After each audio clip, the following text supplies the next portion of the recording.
কি এই সমাজের দায়িত্ব কি আমাদের বিএনপি? এই সমাজের দায়িত্ব আমাদের সবার।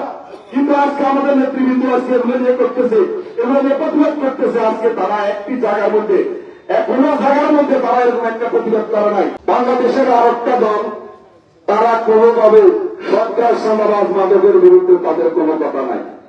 তাদের কথা তারা সংসদে বসে কিছু আবল তাবল বক্তব্য দেয়, সংসদের বাইরে কিছু জায়গায় বসে আবল তাবল বক্তব্য দেয়।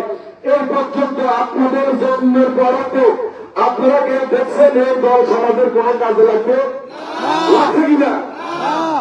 একটা ছেলে বাচ্চা হয়ে সিগারেট খায়, তারা কি তাদেরকে বলছে সিগারেট খায় না?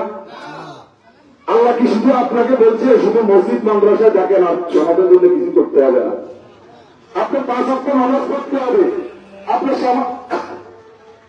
ইসলামিক কর্মকাণ্ড করতে হবে, আপনার সমাজের ভালো অবস্থার জন্য আপনাকে রুখে দাঁড়াতে হবে, সামাজিক কাজ করতে হবে। কিন্তু তারা আজকে কোনো কাজ করে না। মানুষের বাড়ি বাড়ি হাঁটি হাঁটি ভোটের সময় মানুষকে বেহেস্তের টিকিট দেয়, বেহেস্তের টিকিট বিক্রি করে আজকে আমাদের সাধারণ মহিলাদেরকে বিভিন্ন ভাবে তারা এই ধরনের কর্মকাণ্ডের কথা, এই ধরনের বেহেস্তের কথা বলে তাদেরকে সহ মহাবনদেরকে আজকে তারা বিতর্ক সৃষ্টি করতেছে। এটার প্রতি আপনারা লক্ষ্য রাখবেন। আজকে কি এই সমাজের দায়িত্ব কি আমাদের বিএনপি? এই সমাজের দায়িত্ব আমাদের সবার। কিন্তু আজকে আমাদের নেতৃবৃন্দ আজকে এগুলো নিয়ে করতেছে, এগুলো নিয়ে প্রতিবাদ করতেছে। আজকে তারা একটি জায়গার মধ্যে, কোনো জায়গার মধ্যে তারা এরকম একটা প্রতিবাদ করে নাই।